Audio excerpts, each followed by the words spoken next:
आखिर ऐसा क्या किया तुमने जो तुम्हारा जन्मदिन बाबूसा जैसे बड़े बड़े राजा भी इतनी धूमधाम से मनाते हैं?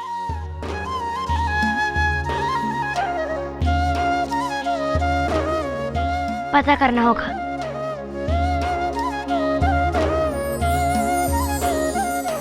मासा? अरे लाडो, क्या बात है बेटा, अभी तक सोई नहीं? नहीं मासा, मुझे नींद नहीं आ रही। अच्छा मासा, एक बात बताओ, हमारे गुड्डे ने ऐसा क्या किया है जो सारा संसार इतनी धूमधाम से उसका जन्मदिन मनाते हैं? सीधे सीधे क्यों नहीं कहती कि अपने गुड्डे के जन्म की कहानी सुननी है तुझे? क्यों नहीं सुनूंगी, मेरा गुड्डा है। ठीक है, मैं बताती हूँ तुझे। आ मेरे साथ।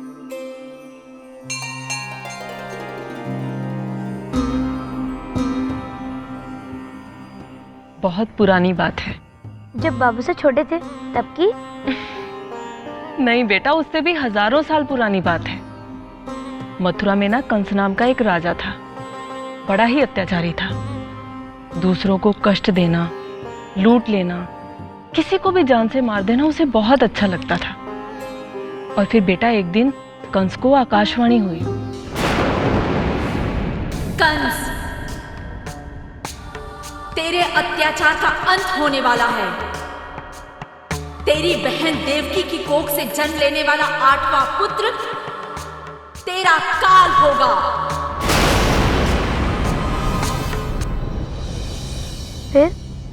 फिर क्या? अपनी मौत से भला किसको डर नहीं लगता? उस पापी ने देवकी जी और वासुदेव को कैद करवा लिया।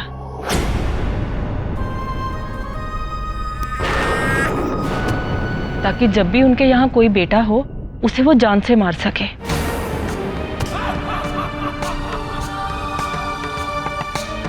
और इसी तरह उसने देवकी जी के 7 बच्चों को जान से मरवा दिया।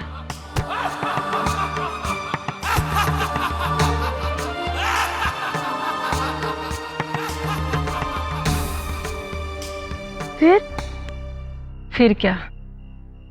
जैसे जैसे देवकी जी के 8वें बच्चे के जन्म का समय निकट आया, वासुदेव जी और देवकी जी बहुत परेशान हो गए। उन्हें पता था कि बाकी के 7 बच्चों की तरह कंस उनके 8वें बच्चे को भी मार देगा।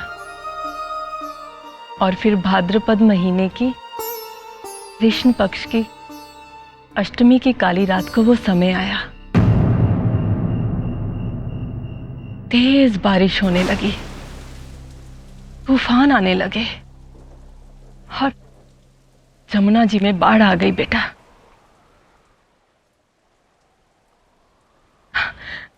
और तब कान्हा जी ने जन्म लिया।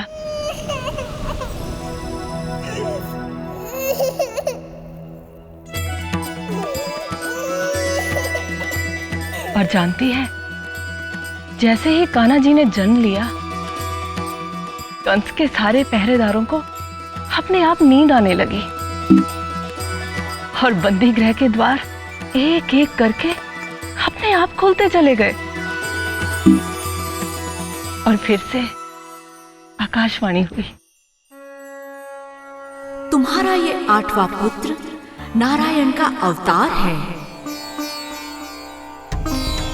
यही कंस का काल है। जाओ, इन्हें ले जाकर नंद बाबा के यहाँ छोड़ दो और उनकी बेटी को यहाँ ले आओ।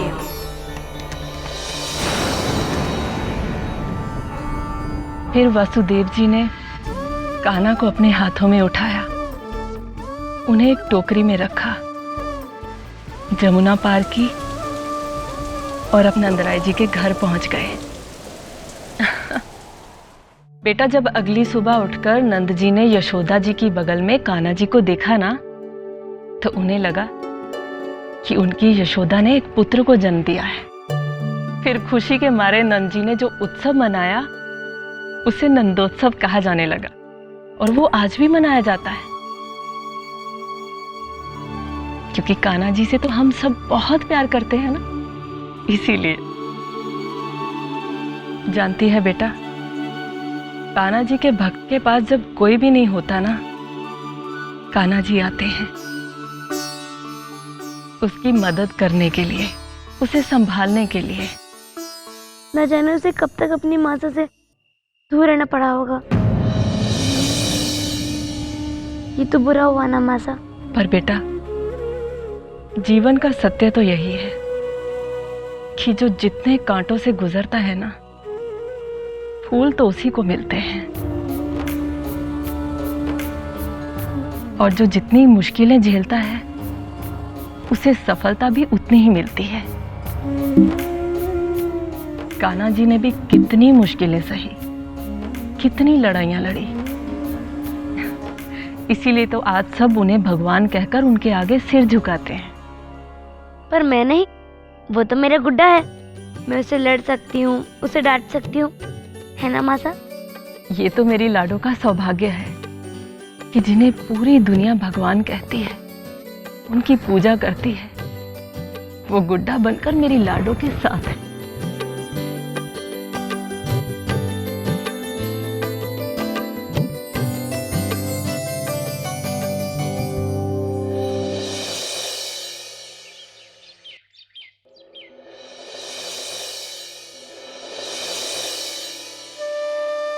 ये देखिए हुकुम साहब, इस झूले को एक ही लकड़ी से तराश कर बनाया गया है।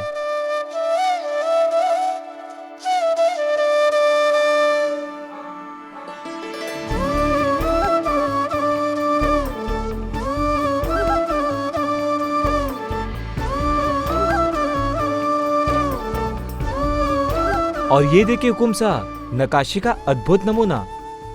ये झूला शुद्ध सोने से बनाया गया है। ठीक है।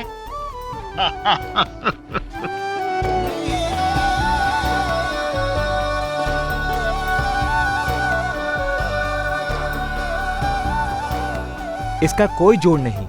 इसको मैसूर की चंदन की लकड़ी से बनाया गया है। बोलो बेटा। अच्छा है। ये छोड़ जाओ। जी हुकुम।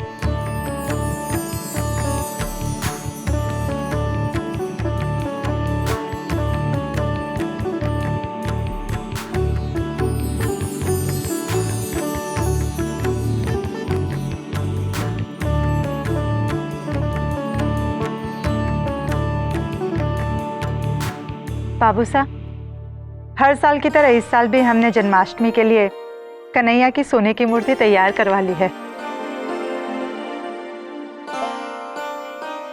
देखिए, सुंदर है ना? मूर्ति तो यह घनी चौखी है,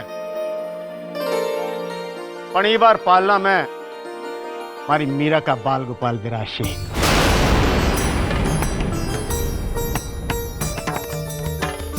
मेड़ता के लिए यह बहुत गर्व की बात है कि रैदास जी की भी वो मूर्ति में पूरी आस्था है। ये वास्ते मैं जन्माष्टमी वो मूर्ति से बनाशा ये मैं सबकी आस्था और विश्वास है। हमारी लाडो की भी यही इच्छा है, क्यों बेटा? हाँ दादू साहब।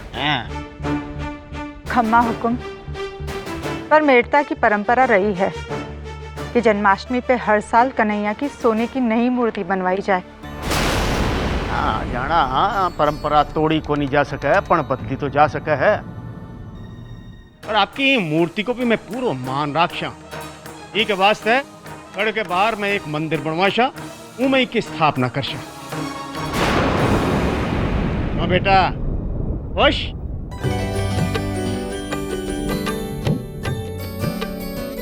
अरे क्यों हो?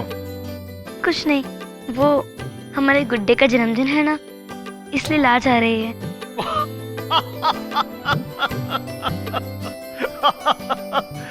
हमारी चिड़कली।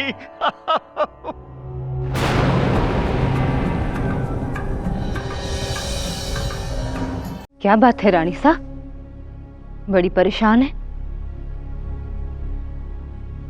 बाबूसा ने इस मूर्ति के लिए मंदिर बनवाने की घोषणा की है दाई माँ। तो ये तो खुशी की बात है ना? हाँ, पर मैंने ये मूर्ति कृष्ण जन्म के लिए बनवाई थी। और अब बाबूसा चाहते हैं कि मीरा की मूर्ति जन्माष्टमी के लिए पूजी जाए। अरे ये कौन सी बात हुई? हर साल मूर्ति को आप प्रतिष्ठित करें तो इस साल क्यों ना? मेड़ता आपका है और राजकोष के खर्चे पे उस मूर्ति को पूजा जाएगा जो मीरा के पास है। हाँ, यहाँ आते ही मीरा की हर बात में मनमानी शुरू हो गई ना, तो फिर जयमल का तो कोई अस्तित्व ही नहीं रहेगा। और अगर ऐसा ही चलता रहा तो जब तक मीरा इस घर में है तब तक उसका राज चलेगा। और उसकी मां के जाने के बाद सब लोगों की सहानुभूति और भी बढ़ जाएगी उसके प्रति। तो हम क्या करें दाई माँ, क्या करें हम? सबसे पहले हमें मीरा के घमंड को बढ़ने से रोकना होगा,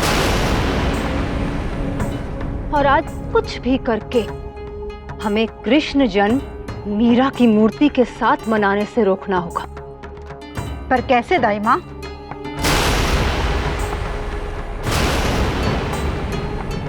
वो आप हम पर छोड़ दीजिए रानी साहब।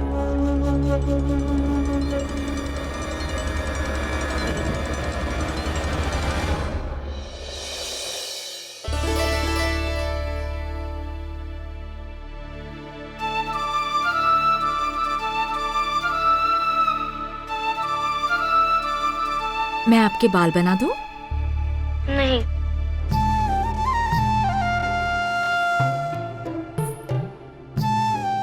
मीरा क्यों रूठी है? आज तुम्हारे गुड्डे का जन्मोत्सव है ना? वही तो, जिसका जन्मदिन है उसके पास तो कपड़े ही नहीं है। और मैं पहन लूं? ना भाई ना, मुझसे ऐसा नहीं होगा। मेरा गुड्डा क्या सोचेगा? उसके पास तो नए कपड़े और गहने हैं ही नहीं।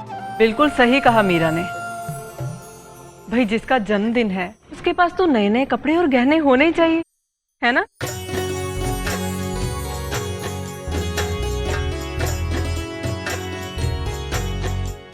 माता, ये सब मेरी लाडो के गुड्डे के लिए। बिल्कुल सही कहा बेटा, जिसका जन्मदिन है उसे तो सबसे पहले अच्छे अच्छे कपड़े पहनने चाहिए। मासा आप बहुत अच्छी हैं। ये कितने सुंदर हैं। खुश है ना बेटा? तो तैयार हो जा हमारी लाडो। नहीं, पहले मैं अपने गुड्डे को तैयार करूंगी। आओ ललिता।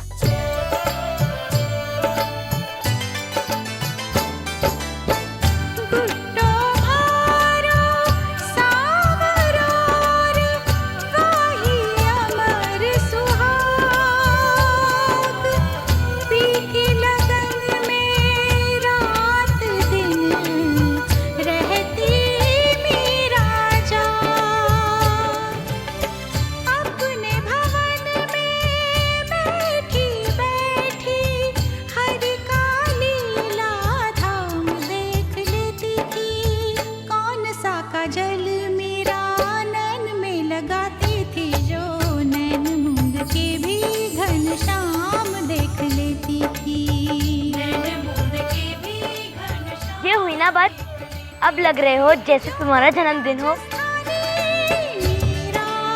अब मैं तैयार हो सकती हूँ ना?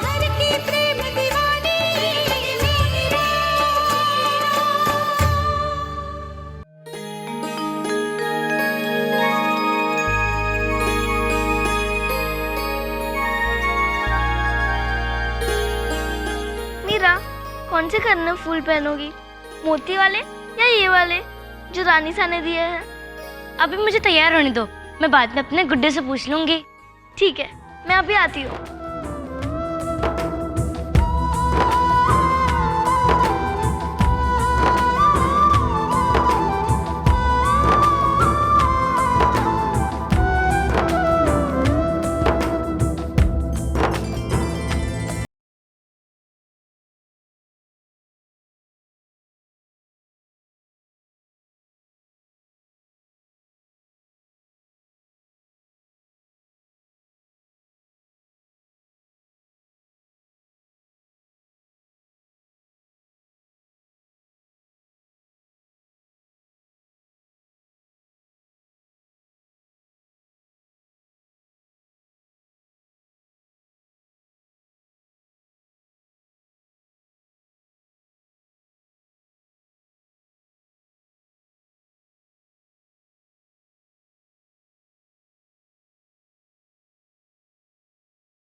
क्या गुनगुना रही है तू?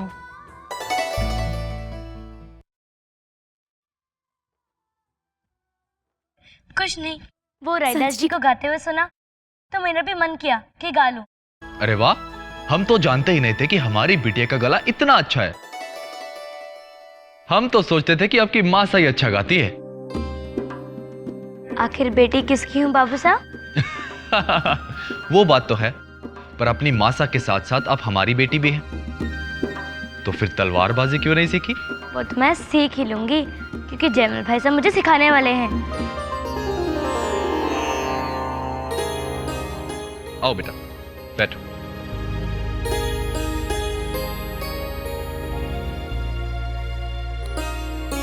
वीरा, बेटा ये कुछ नए वस्त्र हैं तुम्हारे लिए। अरे वाह, कितने सुंदर हैं। और ये वाला कल नंदोत्सव पे।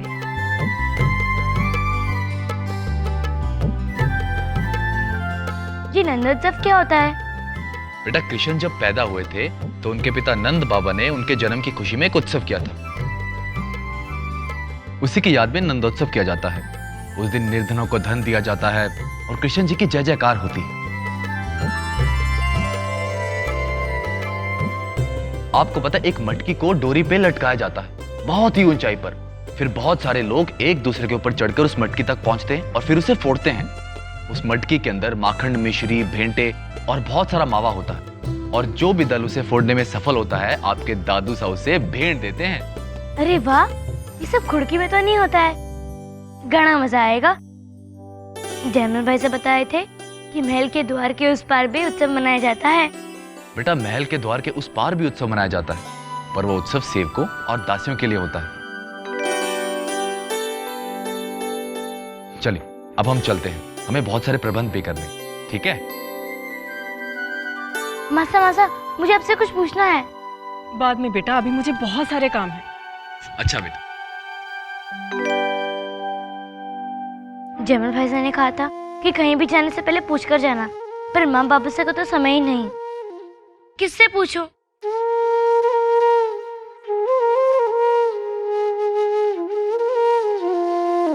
मासा हर चीज बाबू सर से ही पूछती है, तो मुझे भी अपने गुड्डे से पूछना चाहिए।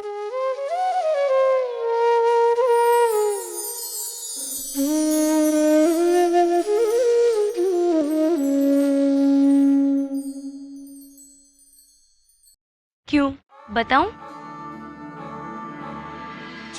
ललिता का होने वाला बीन वो भी मेहता में ही है, इसलिए मैं और ललिता उसे देखने के लिए जा रहे हैं। तुम ही बताओ ना, हम उसे देखने जाए?